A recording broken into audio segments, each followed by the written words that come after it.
Oke, beberapa waktu yang lalu ada yang tanya di kolom komentar, Bang, kenapa sih kalau kerja di Indomaret itu pulangnya kok malam-malam gitu loh, kalau shift pagi ya. Intinya pulangnya itu kok selalu melebihi jam kerja. Padahal harusnya kan jam kerjanya kan 8 jam kerja. Jadi setelah 8 jam harusnya pulang. Tapi kenapa kok Indomaret itu banyak yang molor? Oke, pertanyaan ini juga yang kemarin sempat ditanyakan oleh tetangga saya yang anaknya baru kerja di Indomaret. Karena saya pernah kerja di Indomaret, jadi saya ditanya, memang kerja di Indomaret itu kalau shift pagi pulangnya malam, jam 6 baru pulang, jam 5. Padahal kalau dibandingkan sama pabrik-pabrik itu, pabrik biasanya jam 3 sudah pulang ya, jam 3, jam 4. Kenapa Indomaret kok molor gitu loh. Oke, jadi sebelumnya saya mau mengatakan pada teman-teman, jangan samakan Indomaret sama kayak pabrik gitu loh. Kalau pabrik memang fokusnya di produksi gitu loh, di produksi ya, intinya yang dikerjakan itu memang rutinitas. Begitu bel masuk, tank ya masuk. Begitu bel pulang, tank ya pulang.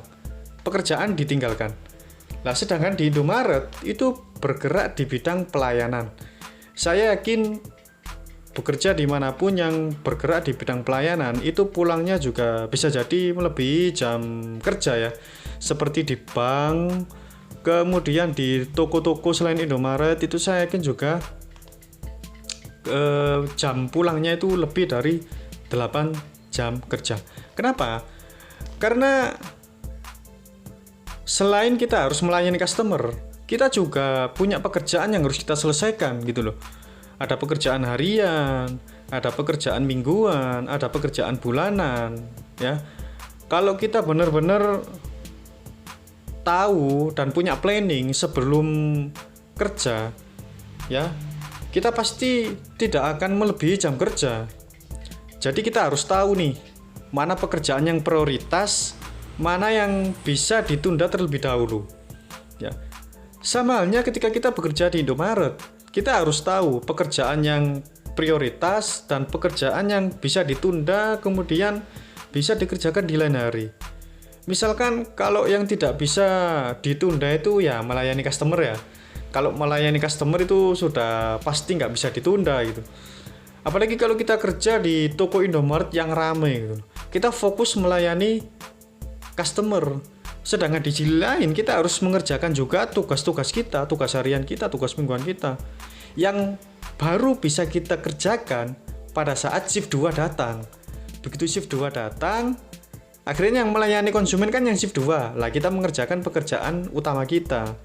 Seperti mengecek barang-barang yang mendekati expired, kemudian membersihkan rak, ya. Kemudian ada lagi pekerjaan mingguan, misalkan membersihkan kap lampu, itu mingguan. Kemudian membersihkan tempat promo yang di belakang kasir, yang di atas. Nah, itu dari debu-debu, dari sarang laba-laba, itu kayaknya juga mingguan. Ya, jadi sekali lagi itu tergantung dari planning masing-masing individu ya, planning masing-masing karyawan. Kalau planningnya bagus, ya pasti nggak akan molor.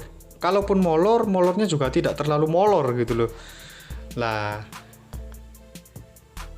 kepala shift juga mengkoordinir anak buahnya. Ya, kadang ada anak buah yang dia kerjanya datang, kemudian ya udah nyapu, ngepel, melayani customer, kemudian ngebersihin rak. Wis intinya pekerjaan aktivitas itu sudah diselesaikan semua. Tapi begitu menjelang pulang, kepala shift ngecek ternyata ada beberapa pekerjaan yang belum diselesaikan. Akhirnya ya nggak boleh pulang sebelum diselesaikan. Nah, jadi seperti itu. Jadi jangan samakan kerja di Indomaret itu dengan bekerja di pabrik. Sangat beda karena bekerja di Indomaret itu bisa dikatakan serabutan. Di satu sisi kita harus melayani customer, di satu sisi kita harus menyelesaikan pekerjaan kita sehari-hari. Ya, pekerjaan kita itu juga banyak. Mulai dari pekerjaan harian yang saya jelaskan tadi ya, seperti nyapu, ngepel, membersihkan rak, kemudian mengecek barang-barang yang expired sesuai dengan jatah rak yang kita punya. Kemudian tugas mingguan seperti membersihkan kap lampu, membersihkan plafon-plafon dari sarang laba-laba. Kemudian ada juga tugas bulanan. Apa itu tugas bulanan? Nggak tahu, saya lupa. Intinya ada tugas prioritas dan ada tugas yang bisa ditunda. Selama planning kita bagus, saya yakin kita tidak akan pulang telat. Kalaupun telat, mungkin telatnya nggak terlalu telat gitu loh ya. Jadi mungkin itu saja yang bisa saya jelaskan. Terima kasih, semoga bermanfaat. Sampai jumpa di video saya selanjutnya.